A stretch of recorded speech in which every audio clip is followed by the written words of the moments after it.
The Forgotten Prince, Edward's Quiet Rise. Prince Edward spent 60 years being a royal that nobody really talked about. He was a forgotten son, the one Philip pushed too hard, the boy who quit the Marines and never quite lived it down. He was a man who watched his television company collapse into almost nothing. But in 2025, something strange began to happen.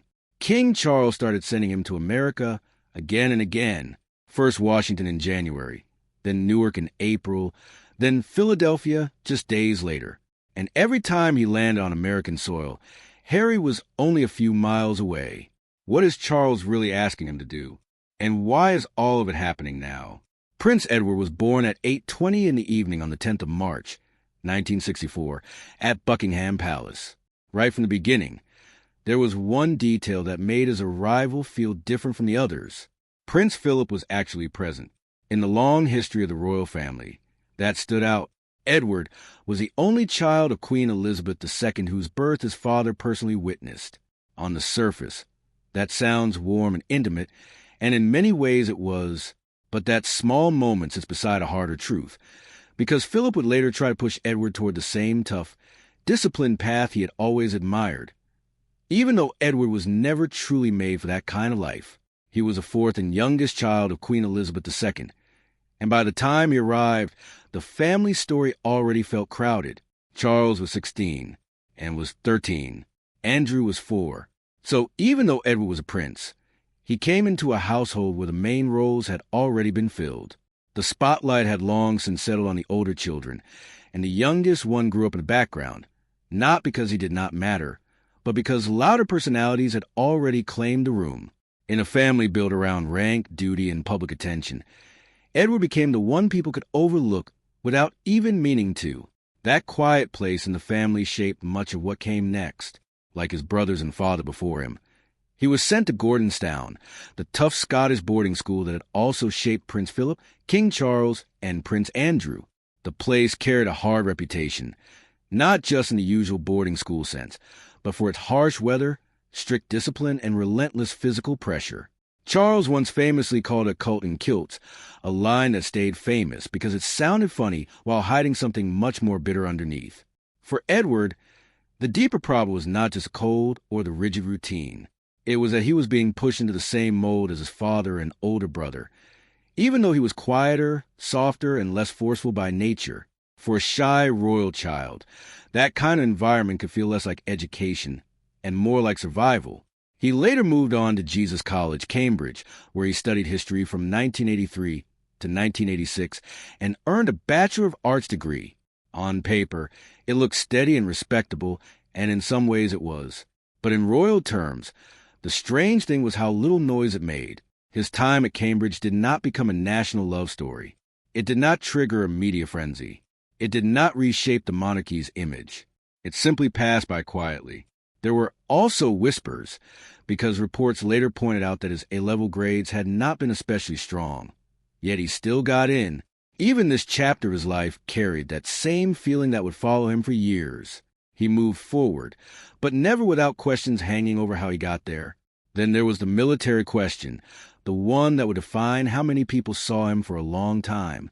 Prince Philip had a very clear idea of what a royal son should be: tough, disciplined, military-minded. He had served in World War II and built a deep personal connection to the Royal Marines.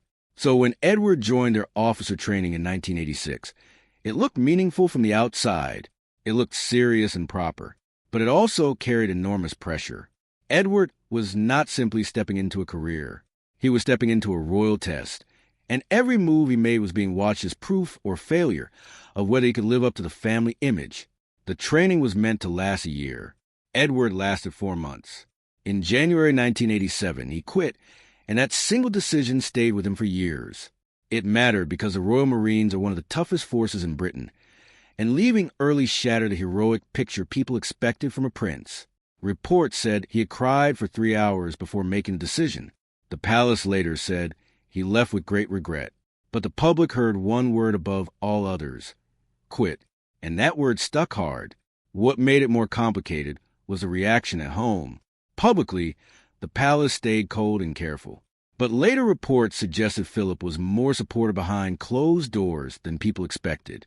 There were initial claims he was furious, deeply worried about the embarrassment it would bring to the family. That version fit the Philip the public had always known. But other accounts said that in private, he understood the situation more than the tabloids allowed. Outside, it looked like shame. Inside, it may have been more human than anyone realized. The Queen, however, was said to be deeply unhappy.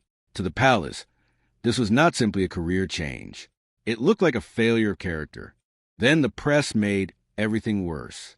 American outlets called him a wimp. British newspapers painted him as weak, soft, and embarrassing. Some focused heavily on the detail that he had cried for hours before leaving.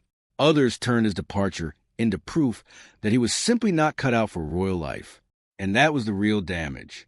One difficult decision had become a permanent label, and that label followed him everywhere. If that moment bruised his reputation, what came next turned it into open mockery. In June 1987, Edward organized a charity event with a strange name and an even stranger tone.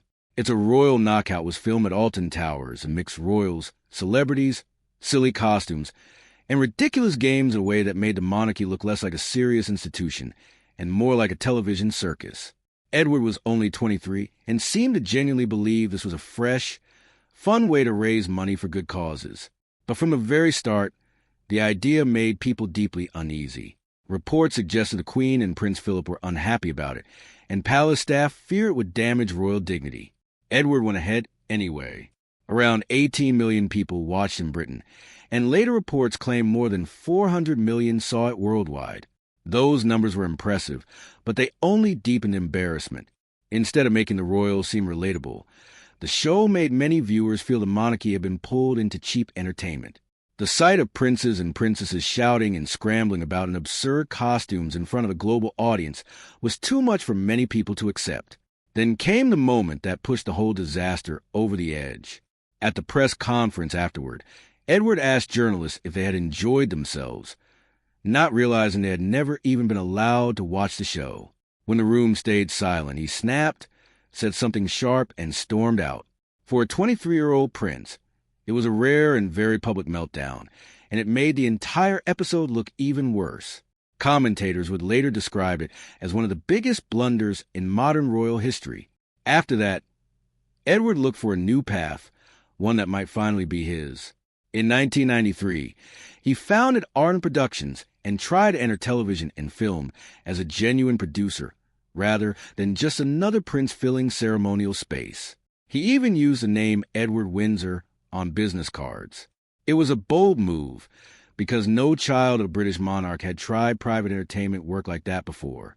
At first, the idea looked modern, maybe even brave, but that hope slowly ran into the same problem that kept appearing across his life. The work never fully escaped the shadow of his name. For nearly a decade, Arden survived, but it never built a kind of strong, undeniable success that would silence the critics. The company mostly produced documentaries, many of them linked to the royal family. And that opened an uncomfortable question. Was Edward getting work because of his talent or because of his title? The more average the output seemed, the louder that question became. The biggest damage came when Arden sent a camera crew to film Prince William at St. Andrews University without permission from Buckingham Palace. Inside the family, it was treated as a serious breach of trust. The palace was furious. Prince Charles was reportedly angry too.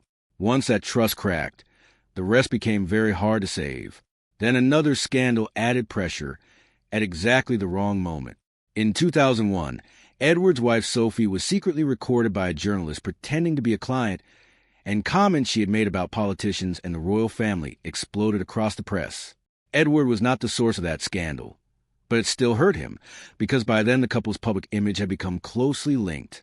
By March 2002, he stepped back from Arden to focus on royal duties, and the company was later dissolved in June 2009. The end was especially painful because of how small and hollow it looked. One report said investors had put in nearly £2.2 million and were left with almost nothing. The company's assets reduced to just £40.27 at liquidation. The dream had not just failed. It had shrunk into almost nothing. And yet, in the middle of all the failed ventures and public mistakes, there was one part of Edward's life that unfolded very differently. His relationship with Sophie Rhys-Jones did not begin like a fairy tale. They first met in 1987, but Edward was dating her friend at the time, so Sophie was simply around the edge of the story. The real connection came later in 1993, when they met again at a charity tennis event. Edward invited her to play, and from there the bond slowly grew. They dated for years, and by the time they became engaged in 1999, the relationship had real depth behind it. Their wedding on the 19th of June, 1999, at St. George's Chapel, Windsor Castle, was deliberately low-key. No giant state display, no military spectacle, no attempt to turn the day into a massive national performance. They wanted a family wedding, not a show. Queen Elizabeth was reportedly said to have loved it deeply. Royal accounts often described it as one of her favorite family weddings. Over time, Sophie also became one of the Queen's closest companions, described in later reports as soothing and almost like a daughter, that gave the marriage extra weight inside the family. It was not just stable. It fit the Queen's own sense of comfort and trust. Public life. Edward quietly moved into one of the most important spaces his father had built, the Duke of Edinburgh's award. This was never a small side project. By the time Philip died in 2021, the award was active in more than 130 countries and had reached over 8 million young people around the world. Edward became a trustee and later chair of the International Council, meaning he was not just protecting a family tradition. He was helping run a huge global program that was still changing lives every year. And somehow, even with numbers at large, most people barely noticed what he was doing. That quiet pattern showed up again in 2018, when Edward carried out a royal tour of the United States that was far bigger than most people realized. Over 12 days, he traveled through 9 cities and attended more than 40 events in support of the Duke of Edinburgh's Award USA. He moved through Washington, D.C., Philadelphia, Chicago, Boston, Newport, and New York, meeting young people who had earned gold awards at every stop. The pace was intense. The schedule was packed. It was the kind of tour that would normally generate significant coverage if a more famous royal had undertaken it. But with Edward, it passed almost quietly, which says a great deal about how his most important work so often happens in plain sight while the public is looking somewhere else. His recent American schedule has started to tell its own story. On the 9th of January 2025, King Charles sent him to Washington, D.C. to represent the crown at Jimmy Carter's state funeral. Edward was the only royal there. He was not part of a group. He was carrying the full weight of royal representation alone, sitting among world leaders and standing in for the king on a significant international occasion. Then came Newark at the end of April 2025, followed by Philadelphia in May, both visits linked to the Duke of Edinburgh's Award USA. The timing of the Newark trip caught particular attention because it came about a week after Harry and Meghan had appeared together as Summit in New York. There was no confirmed meeting between Edward and Harry, no open sign of contact, but that almost made the speculation stronger rather than weaker. Every time Edward now appears in the United States, a second question follows close behind the official reason for the trip. Could he also be a quiet channel between the palace and Harry? Edward himself said in 2021 that the family situation was very sad, that every family has problems, and that he wished Harry and Meghan the very best. Then he added simply that he stayed way out of it. It was a careful answer, but it also sounded like the words of someone who understood how painful everything had become. Harry has often seemed to find Edward easier than Charles or William, less formal, less sharp-edged, less weighted with expectation. What makes Edward's story so striking now is a reversal at the heart of it. For years he was treated as a forgotten prince, the one who never quite fit, the one who left the Marines, stumbled through television, and watched a production company collapse into almost nothing. The press spent a long time casting him as one of the less impressive Windsors.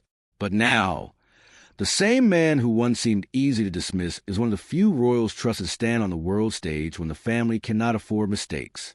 Charles is managing a cancer diagnosis. Catherine spent much of 2024 recovering from major surgery. Harry remains in California. Andrew is still damaged by scandal. Princess and faced health concerns of her own. In that stretched and pressured landscape, Edward and Sophia become something the monarchy genuinely needs. Stable, reliable, and completely free of chaos. The prince people spent decades underestimating has quietly become the one the institution can lean on. And if the crown ever needs a steady, low-drama, trusted figure to carry its name across America, Edward already fits the shape of that role almost perfectly.